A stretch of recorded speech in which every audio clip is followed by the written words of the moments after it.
আসসালামু আলাইকুম, আশা করি আপনারা সবাই অনেক ভালো আছেন। তো ফাইনালি আজকে কিন্তু আমার অনেক দিনকার স্বপ্ন পূরণ হয়ে গেল। মানে আজকে থেকে প্রায় 1-1.5 বছর আগে আমি একটা স্বপ্ন দেখছিলাম যে আমি একটা মুরগির খামার দেবো, কিন্তু আমার হাতে বেশি একটা সময়, তার পাশাপাশি আমাদের বাড়িতে বেশি একটা জায়গা না থাকার কারণে কিন্তু এই কয়েকদিন আমি মুরগির ফার্ম দিতে পারি নাই। কিন্তু বর্তমান যেহেতু আমার বাড়িতে বেশি একটা কাজ নাই, তার পাশাপাশি কলেজের পড়াশোনার চাপও কিন্তু আমার একেবারে হালকা হয়ে গেছে, বা বাড়িতে খামার দেওয়ারও কিন্তু জায়গা হয়ে গেছে, তাই বাড়িতে বসে না থেকে আজকে থেকে প্রায় 5 দিন আগে কিন্তু আমাদের মুরগির খামারের কাজ কিন্তু আমরা স্টার্ট করছিলাম। মানে মুরগির জন্য আমরা একটা ঘর তৈরি করলাম। তো যাই হোক, এই 5 দিনের ভিতরে কিন্তু আমাদের মুরগির জন্য ঘর, তার পাশাপাশি মুরগির জন্য বোর্ডিং, মানে দুইটাই কিন্তু আমাদের একেবারে তৈরি করা হয়ে গেছে বা বানানো হয়ে গেছে। মানে মুরগির জন্য ঘর, তার পাশাপাশি মুরগির বোর্ডিং এর কাজটা একেবারে কমপ্লিট করার পরে কিন্তু আমাদের বাড়িতে আর মন বইতেছি না, মানে মনে খালি আমাদের কইতেছি যে কোন সময় আমরা মুরগির বাচ্চা আনা হারি। তাই আমরা মুরগির বাচ্চা কেনার উদ্দেশ্যে কিন্তু আজকে বাড়ির থেকে রওনা দিছি। আর হ্যাঁ, আজকে কিন্তু আমরা মুরগির বাচ্চা কিনবে নিয়ে গেছি লক্ষ্মীপুর, কারণ লক্ষ্মীপুর একটা ভাই আছে, আর ওই ভাইটা কিন্তু প্রতিনিয়ত তার ফেসবুক পেজে ফার্মিং ভিডিও আপলোড করে, তার পাশাপাশি মুরগির বাচ্চা এবং কি হাঁসের বাচ্চা এগুলাই কিন্তু বিক্রি করে থাকে। তাই ভাইয়ের ভিডিও আমরা ফেসবুকে দেখি এবং কি ফেসবুকে থেকে নাম্বার নিয়ে ভাইয়ের সাথে আমরা কন্ট্যাক্ট করে কিন্তু এখানে আমরা সরাসরি গেছি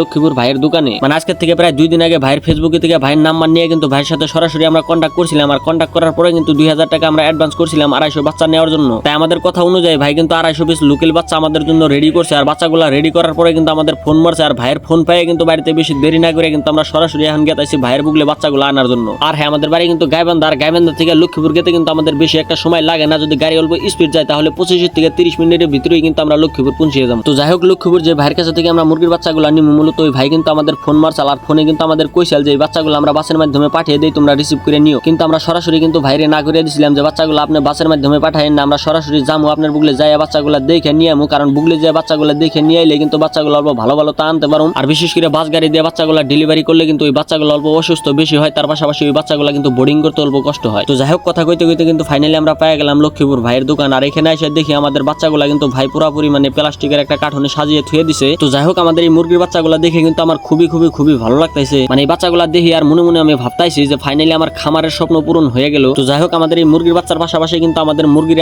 আদার খিলানোর যে বস্তুগুলো আছে, মূলত এই বস্তুগুলো কিন্তু আমাদের এইখান থেকে নিয়ে যাওয়া লাগবে। কারণ আমরা যেহেতু আগে পাশে কোনোদিন মুরগি পালন করি নাই, তাই এই বস্তুগুলো কিন্তু আমাদের বাড়িতেও নাই, তাই এখান থেকে কিন্তু আমাদের এখন কিনে নিয়ে যাওয়া লাগবে। তো যাই হোক, আমরা যেহেতু একেবারে ছোট বাচ্চা কিনলাম, মানে একেবারে জিরোর বাচ্চাগুলো আমরা কিনলাম, তাই আমাদের ছোট বাচ্চার জন্য কিন্তু ছোট ছোট খাওয়ানোর পাতিল কিনা লাগবে। মানে আমাদের এই ছোট ছোট মুরগির বাচ্চার জন্য কিন্তু 2 ধরনের খাবারের পাতিল আমরা নিলাম। মানে একটা নিচে একেবারে ছোট, যেহেতু বর্তমানে আমাদের মুরগিগুলো একেবারে ছোট, তাই আমাদের ছোট খাবারের পাতিলেই কিন্তু মুরগিগুলো খাবার দেওয়া লাগবে। আর আমাদের মুরগির বাচ্চাগুলো যখন অল্প বড় বা অল্প ঝরঝরা হয়ে যাবো, তখন কিন্তু অল্প বড় খাবারের পাতিলেই খাবার দেওয়া লাগবে। তার জন্য কিন্তু ছোট এবং কি বড় মানে 2 ধরনের খাবারের পাতিল কিন্তু আমি নিলাম। মানে ছোট খাবারের পাতিল কিন্তু 5টা নিছি এবং কি বড় খাবারের পাতিল কিন্তু আমি 5টা নিছি, মানে 2টা মিলে কিন্তু 10টা আমি পাতিল নিছি। তো যাই হোক, এখন কিন্তু আমাদের নেওয়া লাগবে এই মুরগিগুলোর জন্য দানা, কারণ এই মুরগিগুলোর জন্য ছোট একেবারে ছোট যেটা নিম্নত যেটা দানা আছে, মূলত ওই দানাই কিন্তু আমাদের নেওয়া লাগবে। আর আমরা কিন্তু এখান থেকে দানা চয়েস করতেছি আসলে কোনটা কোন দাম, মানে ওইগুলা কিন্তু আমরা দেখতেছি সব থেকে বেশি দামি যে দানাটা, মূলত ওই দানাটাই কিন্তু আমরা আমাদের এই মুরগির বাচ্চার জন্য কিনলাম। কারণ মুরগির বাচ্চা একেবারে ছোট থাকা অবস্থায় ভালো দানা এবং কি দামি দানা খিলাইলে কিন্তু মুরগির বাচ্চাটার গ্রোথও ভালো হয় এবং কি মুরগির বাচ্চা অল্প দ্রুত বড় হয়ে যায়। আর এই জিনিসটা ভাবে কিন্তু আমাদের মুরগির জন্য এই দোকানের সব থেকে দামি দানাটাই কিন্তু চয়েস করলাম। আর হ্যাঁ, আমি যখন ভাইয়ের বুগলে গেছি, মূলত ক্যামেরা অন করে কিন্তু ভাইয়ের বুগলে গেছি, আর ভাই আমাদের ভিডিও করার দিকে আমাদের কইছে যে ভাই তুমি কি ভিডিও বানাও, তখন ভাইরে কিন্তু আমি উত্তর দিছি যে ভাই আমিও কিন্তু ভিডিও বানাই আপনার মতো। আর আমার ভিডিও বানানোর কথা শুনে কিন্তু ভাইয়ের নিজের মোবাইলে আমার ফেসবুক আইডিটা চেক দিল। আর ফেসবুক আইডিটা চেক দেওয়ার পরে কিন্তু ভাই আমাদের কইলো যে এইরকম ভাবে ভিডিও বানিয়ে যাও, একদিন আইগিয়ে যেতে পারবা। আর ভাই আমার ভিডিও বানানোর কথা শুনে কিন্তু ভাই আমাদের কইলো তাহলে আমাদের বাড়িতে যাও, আমাদের বাড়িতে যাই 1-2টা ফুটেজ তোমরা নিয়ে আসো। তাই ভাইয়ের কথা শুনে কিন্তু আমরা সরাসরি চলে এলাম ভাইয়ের বাড়িতে। আর ভাইয়ের বাড়িতে এসে দেখি ভাইয়ের বাড়িতে কমপক্ষে কিন্তু প্রায় 50-60টা কিন্তু হ্যাসিং মেশিন আছে, মানে যেখানে মুরগির বাচ্চা বা মুরগির ডিম হ্যাসিং করে। মানে এই ডিম ফোটানো মেশিন গুলা দেখে কিন্তু আসলে আমার অনেক ভালো লাগছে, কারণ এই ডিম ফোটানো মেশিন গুলা দেখছি আর মনে মনে ভাবছি যদি আমারও বাড়িতে এগুলা থাকতো বা আমিও যদি হ্যাসিং এর মাধ্যমে বাড়িতে বাচ্চা ফোটাইতে পারতাম, তাহলে ওই বাচ্চাগুলো আমি নিজে খামারে পালতে পারতাম। আসলে আমার মুরগি পালন করা, তার পাশাপাশি হাঁস পালন করা এবং কি কবুতর পালন করা, এই সবগুলা পালন করতে কিন্তু আমার অনেক ভালো লাগে। তো যাই হোক, ভাইয়ের বাড়িতে যাই অল্প স্বল্প ঘোরাঘুরি করে ভাইয়ের সবকিছু দেখে কিন্তু আমরা সরাসরি আমাদের মুরগির বাচ্চাগুলো নিয়ে কিন্তু আমাদের বাড়ির উদ্দেশ্যে আমরা রওনা দিয়ে দিলাম। আর বাড়িতে আসার সময় কিন্তু মোটামুটি আমাদের অল্প সমস্যা হয়েছে, মানে বাড়িতে আসার সময় কিন্তু সিটা